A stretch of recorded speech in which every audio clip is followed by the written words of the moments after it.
नमस्कार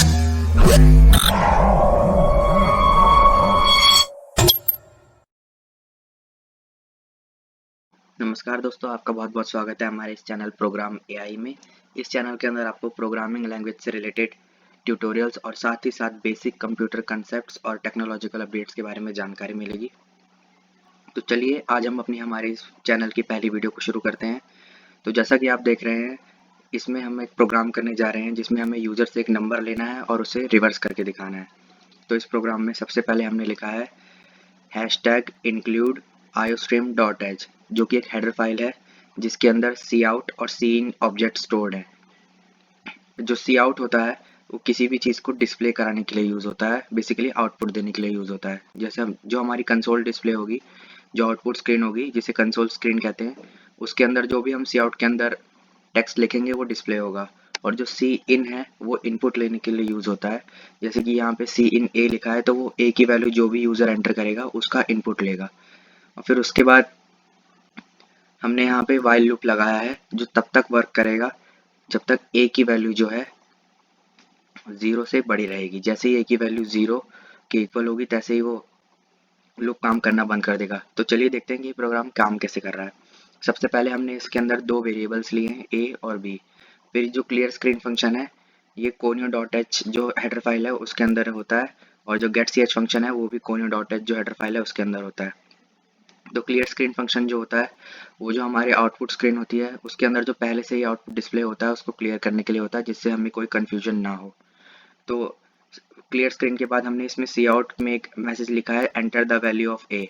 तो output screen पे हमें मैसेज दिखेगा एंटर द वैल्यू ऑफ ए। उसके आगे जैसे ही हम वैल्यू एंटर करेंगे तो सीन में वो वैल्यू एंटर हो जाएगी। फिर उसके बाद वाइल लूप जो है वो तब तक काम करेगा जब तक ए की वैल्यू 0 से बड़ी है। जैसे ही 0 होगी वो लूप काम करना बंद कर देगा। वाइल लूप के अंदर हमने लिखा हुआ है b is equal to A percentage का साइन 10। तो जो परसेंटेज का साइन होता है उसे प्रोग्रामिंग लैंग्वेजेस में मॉड्यूलस ऑपरेटर कहते हैं, जो कि रिमाइंडर देने के लिए यूज़ होता है। जैसे कि तो यहाँ पे लिखा है b is equal to A mod 10।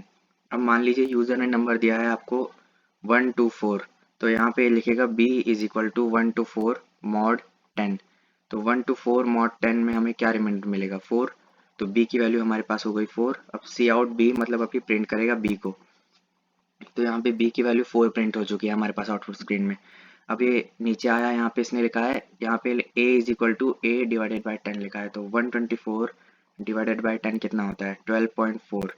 लेकिन हमारा जो b और a है वो है इंटीजर वैल्यू, उसमें हम पॉइंट नहीं ले सकते।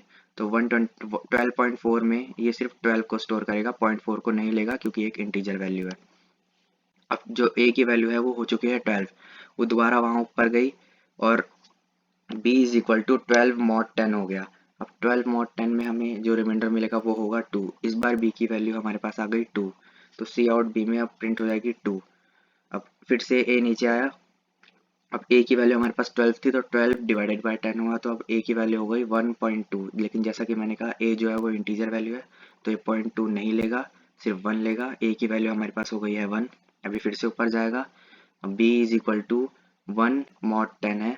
तो अब यहाँ पे हमें कोई रिमाइंडर तो मिलेगा नहीं क्योंकि 1 10 से डिवाइड नहीं होगा, पॉइंट में वैल्यू आएगी और पॉइंट में ये वैल्यू ले नहीं सकता है क्योंकि b भी एक इंटीजर वैल्यू है। तो यहाँ सीधा सीधा सी आउट b में 1 प्रिंट हो जाएगा। तो अब हमारे पास प्रिंट हो गया 421। अब फिर से ये नीचे आया और a की वैल्यू हमारे पास 1 है, 1 डिवाइडेड बाई 10 हुआ तो हो गई 0.1। अब ये सिर्फ और सिर्फ a की वैल्यू 0 लेगा, 0.1 नहीं लेगा क्योंकि ये एक इंटीजर वैल्यू है। अब जैसा कि आपसे मैंने शुरू में ही कहा था कि वाइल लूप तब तक काम करेगा जब तक a की वैल्यू 0 से बड़ी है।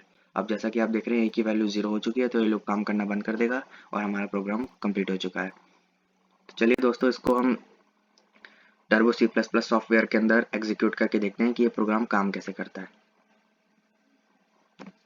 तो चलिए दोस्तों, इस प्रोग्राम को एग्जीक्यूट करके देखते हैं, लेकिन उससे पहले हम ये चेक कर लेते हैं कि इस प्रोग्राम के अंदर कोई एरर है या नहीं। इसके लिए हमें प्रेस करना पड़ेगा Alt प्लस F9। तो दोस्तों, जैसा कि आप लोग देख सकते हैं इस प्रोग्राम के अंदर किसी भी तरह का कोई भी एरर नहीं है। चलिए इसे एग्जीक्यूट करके देखते हैं। उसके लिए हमें प्रेस करना पड़ेगा Ctrl प्लस F9। देखते हैं। अब हमने जैसा कि हमने एंटर किया था यूज़र के द्वारा 124, तो यहाँ पे भी हम 124 एंटर करेंगे। देखते हैं इसे रिवर्स करता है या नहीं। जैसा कि आप लोग देख रहे हैं इसने 124 को रिवर्स करके 421 कर दिया है। चलिए अब कोई और नंबर एंटर करके देखते हैं। जैसे कि 1 2 2 5। अब देखते हैं इसे रिवर्स करता है नहीं। तो देखिए दोस्तों, इसने इसे भी रिवर्स कर दिया है, 1 2 2 5 को इसने रिवर्स करके कर दिया है 5 2 2 1। सो जी प्रोग्राम हो गया है कंप्लीट। तो प्लीज़ इस चैनल को सब्सक्राइब कीजिए और ज़्यादा से ज़्यादा शेयर कीजिए। धन्यवाद।